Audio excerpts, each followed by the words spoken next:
¿Qué tal? Bienvenidos a un nuevo podcast de panadería de Arturo Blanco. Y ya sabes, si crees que hacer pan es fácil, este podcast no es para ti. Bien, pues siguiendo con la remesa de podcast técnicos, hoy vamos a hablar de la fermentación, que igual que en el anterior que hablamos del amasado, pues tiene muchísimo tema a tratar. Voy a intentar sintetizarlo, voy a intentar hablar de los factores más relevantes y sobre todo de lo que me encuentro habitualmente, ¿no? Con el tema de asesorías, y es pues una de las cosas más habituales. Es gente que está acostumbrada a trabajar en fermentación en directo y quiere pasar al frío y no tiene muy claro cómo hacerlo. Pero bien, vamos a empezar por el principio, que es lo mejor. Y lo principio pues empieza siempre como hemos trabajado toda la vida, que ha sido con fermentación directa. Dentro de la fermentación directa, pues antiguamente trabajábamos con cajones, y a día de hoy todavía hay muchas panaderías las que siguen teniendo los armarios de madera con los cajones y demás, o las cámaras que, bueno, pues hacíamos una fermentación, vamos a decir, controlada estilo compadre, que era la temperatura que teníamos y la humedad que teníamos, y si no, pues poníamos el hornillo con el agua a calentar y ya generábamos calor y humedad, que a día de hoy se sigue haciendo en más de un sitio, pero bueno, eso ya no es lo que digamos marca tendencia, sino lo que va desapareciendo. A día de hoy pues tenemos cámaras de fermentación que nos permiten hacer un control mucho más exhaustivo, ¿no? Pero básicamente lo que sería la fermentación en directa, pues evidentemente la que hacemos en los cajones y esta temperatura ambiente no podemos controlarla. Si es verano vamos a tener una fermentación más rápida, si es invierno la vamos a tener más lenta y normalmente pues lo compensamos con levadura. Lo de la levadura, cuidado, porque a veces nos hemos pasado del tiro en cuanto a la cantidad de levadura que poníamos. Pero bueno, ese es otro tema y va en otra discusión. La fermentación en frío es la que cambia un poquito todo el tema y el concepto de la panadería en los últimos, vamos a decir, 10, 15 años, 20 años incluso, desde que salió el tema de las máquinas de fermentación controlada. Y el tema de fermentación controlada yo muchas veces lo explico como anécdota simpática, pero es una realidad. Fijaros que todo el mundo habla de fermentación controlada, pero depende de con quién estés hablando. Si yo hablo con una persona mayor de 50 años, cuando me dice fermentación controlada, pues voy a dar por hecho que está pensando en lo que se hacía cuando salieron las primeras máquinas, que era bloquear la masa a -2 o -3 grados para luego llevarlo a una temperatura de conservación, que era 2 o 3 grados, y luego subir escalonadamente hasta los 28 grados. Eso era lo que se llamaba fermentación controlada cuando salieron este tipo de máquinas. Obviamente, si yo hablo de fermentación controlada y estoy haciendo una fermentación a 15 grados en continuo, con la humedad, pues es una fermentación controlada. Si la estoy controlando y sale cuando yo quiero y como yo quiero, pues obviamente está controlada. Con lo cual, lo que os decía, normalmente la gente de más de 50, cuando habla o hablamos de fermentación controlada, pensamos en ese proceso que os decía, bloqueo, mantenimiento, etcétera. Pero la gente joven, cuando habla de fermentación controlada, está pensando en una fermentación en frío, realmente. Entonces, cualquiera de las dos es válida, simplemente es un matiz, porque es importante tener claro que es una fermentación controlada, que para mí es cualquier tipo de fermentación, siempre y cuando yo esté controlando los parámetros y la fermentación vaya a estar cuando a mí me interesa. Cuando hablamos de fermentación en frío, empiezan a cambiar muchos conceptos y parámetros. Por ejemplo, dentro de todas las posibilidades que hay, bloquear a 2 grados y luego subir a 8 grados y luego terminar en 17 o 20 grados, o fermentar directamente a una temperatura, bien sea 10 grados, bien sea 15 grados, bien sea la temperatura que mejor nos cuadre para nuestro proceso, pero al final es un frío en continuo. La segunda parte es la humedad. La humedad es sumamente importante. Y muchas veces en las cámaras de fermentación controlada, las que os hablaba del principio, bloqueábamos y manteníamos sin humedad. Y eso generaba una corteza en la pieza que luego se perdía porque por la propia condensación, cuando lo pasábamos a temperatura positiva, además de la humedad que se le incorporaba, pues desaparecía la costra, la dureza que habíamos generado en nuestro pan. Pero evidentemente el perjuicio ya lo llevaba. Entonces, cuando estamos haciendo una fermentación en frío, sea en el sistema que sea, siempre es importante tener humedad para que no sufra más nuestra pieza o nuestra masa en bloque. Me da exactamente igual. En bloque va a sufrir menos, pero también va a sufrir y también me va a generar corteza si no tengo la humedad suficiente.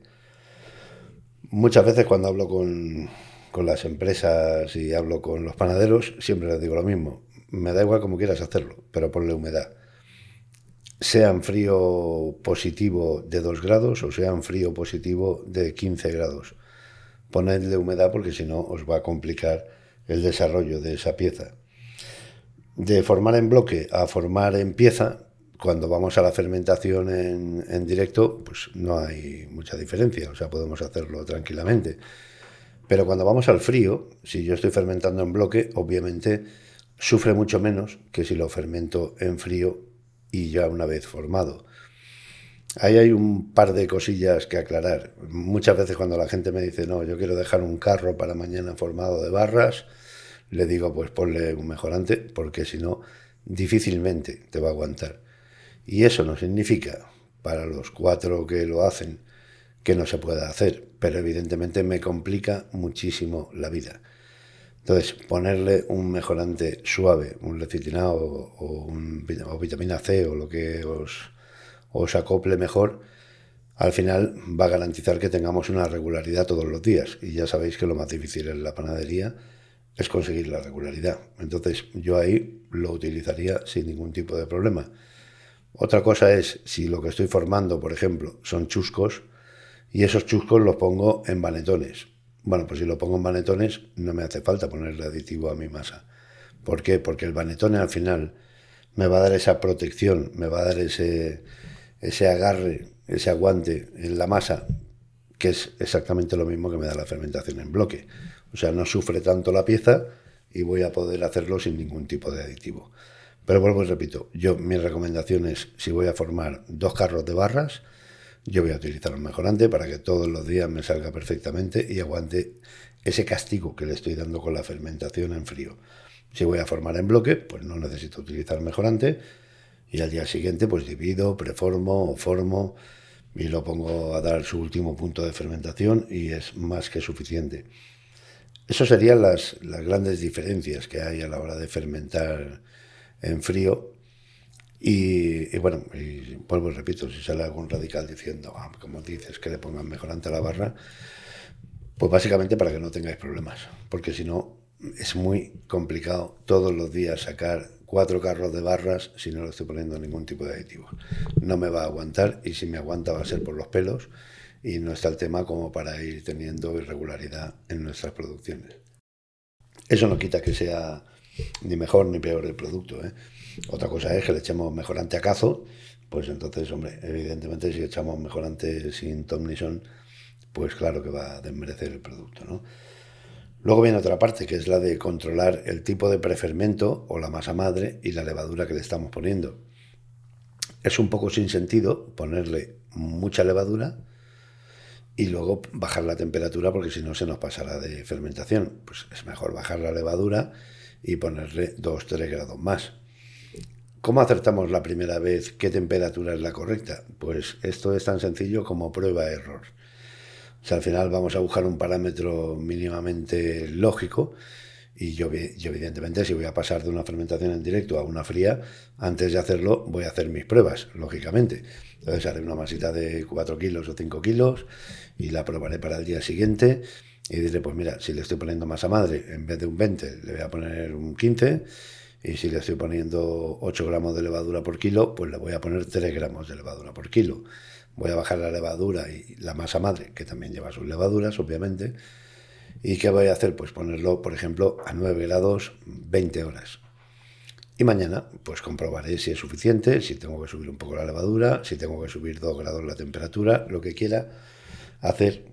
Pero, evidentemente, tener en cuenta una cosa, cuando pasan 20 horas, un grado de temperatura tiene importancia. O sea, un grado de temperatura no es como cuando estamos en directo, si tenemos 23 o 24 o 25 grados en el obrador.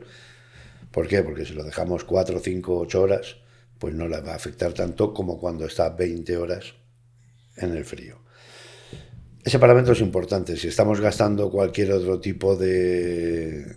que no sea la masa madre, que sea un cucharón, o que sea una viga, o que sea... pues evidentemente, ¿qué vamos a hacer? Ahí en el cucharón y en la viga vamos a trabajar con la levadura. Subiré o bajaré la levadura y no variaré mi cantidad de cucharón ni mi cantidad de viga. Si trabajamos con una polis, la polis al final es un cultivo de levaduras, con lo cual, pues evidentemente tampoco voy a sobrecargar de polis mi masa porque si no va a ir rapidísimo también. O sea, todo eso es lo que tenemos que ir compensando. Vamos a decir qué cantidad de levadura y temperatura a la que ponemos a fermentar.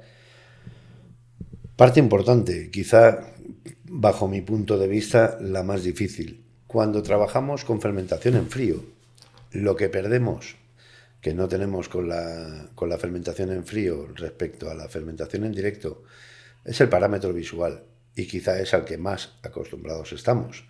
Si nosotros hacemos una fermentación en directo, ¿qué pasa? Que cuando vemos la barra ya desarrollado, la tocamos para ver la textura como mucho y confirmamos que ya está en su punto para meter, o que le falta, lo que quiera que sea, pero con el visual y el tacto tenemos ese control, ¿no? de saber cuándo está para meter. Con el frío no pasa eso. Con el frío vamos a ver la pieza, habrán pasado 20 horas y parecerá que no haya desarrollado o que haya desarrollado muy poco. Entonces no sabemos exactamente si está o no está. Yo siempre hago la misma recomendación, vuelvo y repito, que antes de ponernos a hacer producciones, hacer pruebas para ir testeando y para ir comprobando qué parámetros son los que os encajan a vosotros mejor. Entonces, ¿cuál es el testeo y la prueba que recomiendo siempre? Si yo he hecho, vamos a decir, no sé, 5 kilos de masa y lo he formado tipo chusco o chusco y barra y los pongo a fermentar a 15 grados con 2 gramos de levadura y mi masa madre, pues a las 20 horas, cuando yo saco ese carro o esas bandejas o esas tablas, ¿qué ocurre? Que a primera vista no va a estar a punto. Pero con el frío, si yo lo dejo 2 horas más, va a estar exactamente igual, de apariencia. Y si lo dejo 5 horas más, va a estar exactamente igual, de apariencia. Pero ahí dentro van a estar pasando cosas. Y si me despisto, lo voy a meter tarde, la barra va a seguir pareciendo que no ha desarrollado, pero ya se habrá degradado y no desarrollará. Entonces, ¿cuál es el sistema prueba-error para saber cuánto tiempo necesito? Si yo he dejado, como os decía, a esa temperatura durante 20 horas y saco mi producto, al cabo de 1 hora voy a meter 4 piezas. Y al cabo de 1 hora y media, 4 piezas más. Y al cabo de 2 horas, 4 piezas más. Y al cabo de 2 horas y media, y así hasta que se me terminen las piezas. ¿Qué ocurre? Si yo he metido piezas a 1 hora, a 1 hora y media, a 2, tal, las pongo una tras otra y veo cuál es la que más ha desarrollado. Una vez visto eso, si la que más ha desarrollado, vamos a decir que es la de 2 horas y media, yo ya sé que todos los días sacaré esas piezas y a las 2 horas y media van a ir al horno. Eso, que no parece especialmente difícil, es uno de los puntos muchas veces que más nos cuesta asimilar, vamos a decir, ¿no? ¿Por qué? Porque va a parecer que no está. Pero una vez lo tenga controlado y haya hecho todas esas pruebas, digo la de 2 horas y media como puede ser la de 3, depende de vuestras dosificaciones y de vuestras harinas y del punto de amasado y de varios factores, pero evidentemente si yo sé que eso a las 2 horas y media es cuando más me ha desarrollado, yo hoy voy a volver a hacer las pruebas y mañana a las 2 horas y media voy a meter todo el pan. Otra cosa es que tú cuando empieces a meterlo, incluso la de 3 horas no te acaba de desarrollar, pues eso te va a estar diciendo que evidentemente le ha faltado levadura. Ojo, porque si es que se ha pasado de fermentación, ¿vale? Si te queda sumamente chato, te puede estar diciendo que lo que te sobra es levadura y masa madre, o ambas, ¿vale? O una de las dos, depende. Entonces, todos esos parámetros son los que hay que ir haciendo prueba-error. Y lo que sí que os recomiendo es que cuando cambiéis un parámetro para ir pillándole el punto final, cambiad solo uno. No queráis cambiar 2 o 3 parámetros a la vez, porque si no te va a despistar. Si yo cambio la temperatura, cambio la cantidad de levadura, al final me va a salir diferente, pero no sé si es que me pasa con la levadura quitándole o poniéndole, o me pasa con la temperatura quitándole y poniéndole. ¿Vale? Esto, como todo en la panadería y como todo en la vida, es cuestión de paciencia. Paciencia y hacer prueba. Por eso os decía, esto es mucho más de prueba, error, pero al final lo vais a conseguir y no se tarda tanto, ¿eh? En una semanita de pruebas yo creo que lo podéis tener perfectamente.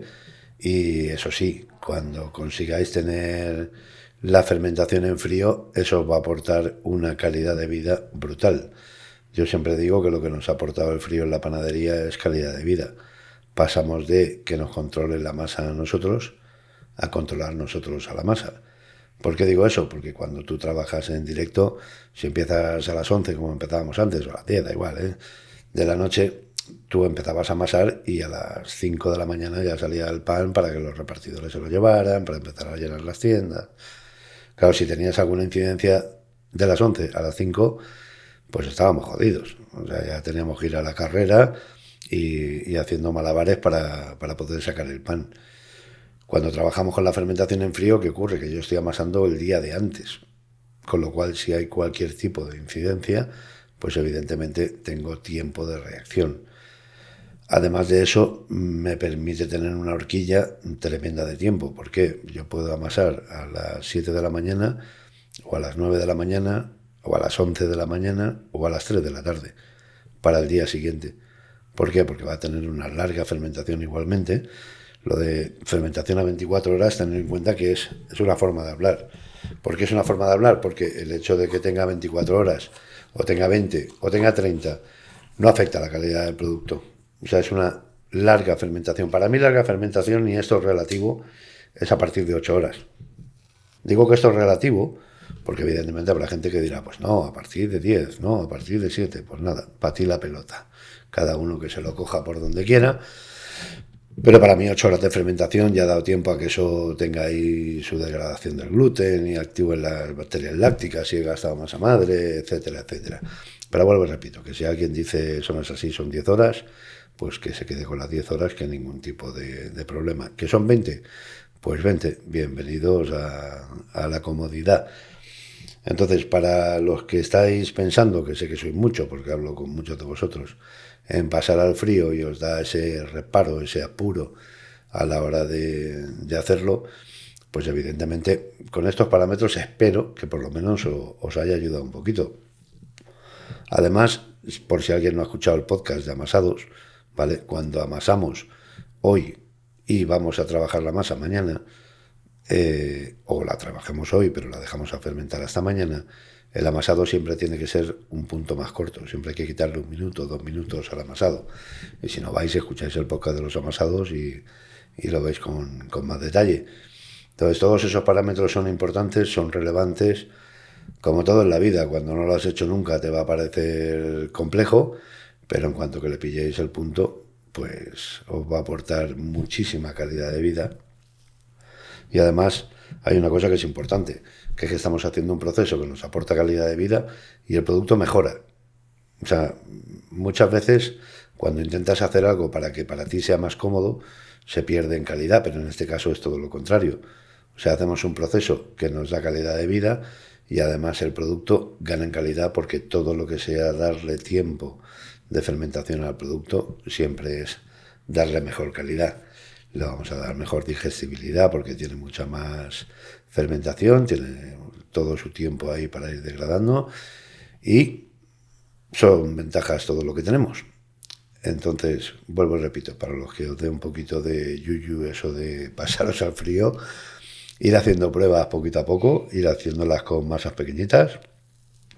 Tengáis o no tengáis medios, os recomiendo que si no tenéis las cámaras y no tenéis la humedad, pues bueno, pues hacerlo un poquito como podáis, meterlo en 4 banetones, que 4 banetones los tendréis seguramente, y si no tenéis 4 banetones, pues los metéis en 4 latas, lo ponéis en una bolsa de plástico para que no os coja corteza y lo hacemos así poco a poco. Pero el caso es que vayáis comprobando el punto de lo que os digo, de esa fermentación, de esa pieza que parece que no haya desarrollado del todo, pero que luego va a desarrollar en el horno.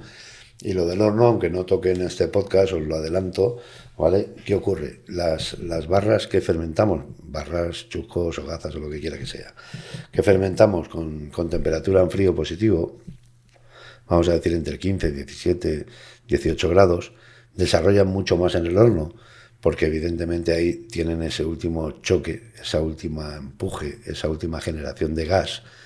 Y si yo estoy metiendo una masa que está a 28, como hemos hecho toda la vida o hacíamos, hasta que llega a 55, está generándome gas. A 55 se me mueren las levaduras, las bacterias y ya deja de generar gas.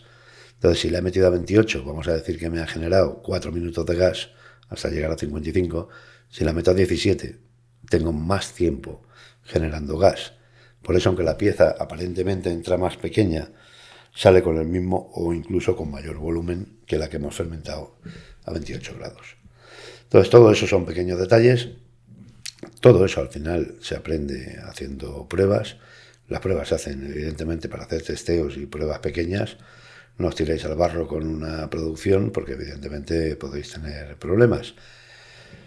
Y nada, con lo dicho, pues espero haberos aportado algo de luz a los que no tengáis claro lo de la fermentación en frío, y sí que os la recomiendo encarecidamente, sobre todo porque os va a dar esa calidad de vida y sobre todo porque va a ser mucho más fácil pasar horarios diurnos para encontrar gente, para absolutamente todo, y el producto pues va a tener la misma o incluso mayor calidad.